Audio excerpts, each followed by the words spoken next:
think we'll end on I Am, which is the Channel 4 three-parter from Dominic Savage. We've covered a couple of his dramas over the lifespan of the podcast. In fact, I remember covering one in the very early days of us talking, which had True Love, yeah. With Lacey I was Turner, trying to remember David who was in that when I was watching it, because it was sort of... I remember really liking the Billie Piper one, and I was desperately trying to remember who played... Because she was a school teacher who fell in love with a female student. It was Kaya Scoladaro, and I was desperately trying to remember who played the female student. This is the sort of thing that keeps us up at night, folks. So these are three female-led single dramas. I Am Nicola, I Am Kirsty, and I Am Hannah. Nicola being Vicky McClure, Kirsty being Samantha Morton, and Hannah being Gemma Chan. And they're all set individually. You can watch them in any order, and they are semi-autobiographical. And they're co-written by the actresses. Co-written by the actresses, and they're the way Dominic Savage works is it's all freewheeling. There's not really a script per se, and that makes for very realistic dialogue and very naturalistic performances.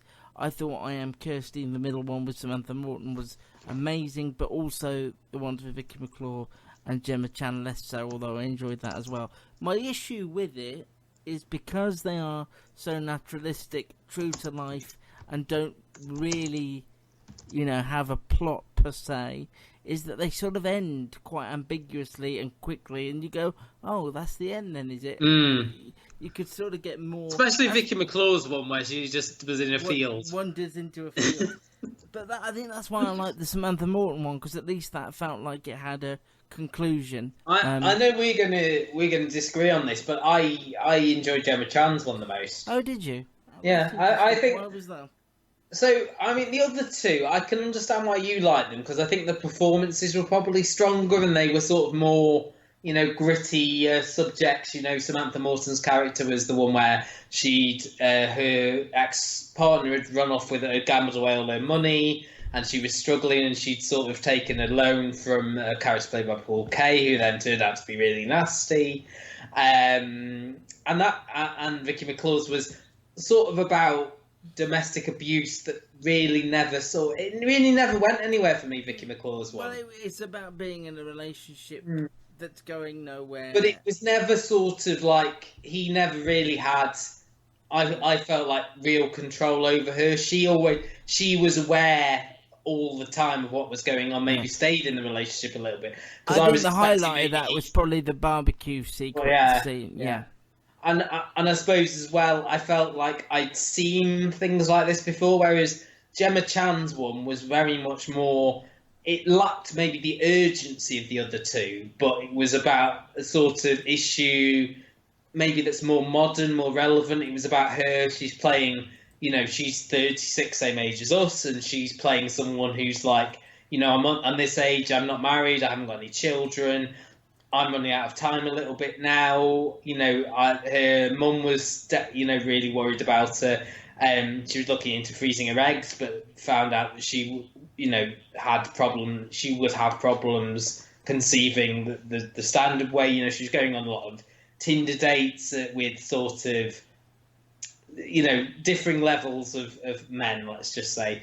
And I just felt that, the realistic tone that Dominic Savage likes worked better in this situation, where it didn't feel like another gritty kitchen sink drama. Felt like something that is relatable to a lot of young people today. They're dubbed almost Generation Childless, our generation. And I know that obviously this is sort of maybe semi-autobiographical from Gemma Chan, because she ended a relationship with Jack Whitehall, didn't she, a year or so ago? And that was sort of a long-term relationship, and maybe it's like finding yourself single in your mid-30s and thinking, I haven't got long left, sort of thing, to have a child. She's now, I believe, with Dominic Cooper, which is she's obviously got a type. But no, I enjoyed that. James Corden. Yeah. And I liked how the doctor in that was an actual fertility doctor as well, which was a nice little touch. But yeah, I thought and again, I suppose you expect like really good performances from Vicky McClure and Samantha Morton, whereas Gemma Chan I don't think is someone who's perceived as being on their level, maybe. Well, in Humans, I found her quite robotic. Yeah, ha, But but she, I really enjoyed that last one. Not to say the other two weren't good as well, but I found like Samantha Morton's sort of just ended on, well, she's still going to have this problem with her debt. Yeah, Vicky McClure's was like, well, has she properly left her partner? that's my issue. That was my only bugbear with them. I suppose with the Gemma Chan one, the Hannah one as well, it did have a sort of concrete ending. Like, I know I don't need a man. I'm not going to worry about having children. I'm going to wait to see what happens. That seemed to me to be the most concrete ending of the three. I understood, the character at the end, sort of thing. Yeah, I think they were good, and I'd recommend them. But it was that sort of sudden ending that you weren't expecting. That because they were only 47 minutes without ads, that they sort of came to an abrupt end, every one of them. But still worth it, and something that we've spoken about US dramas a lot today, and this is what the UK does best, these sort of gritty, realistic, down-to-earth human stories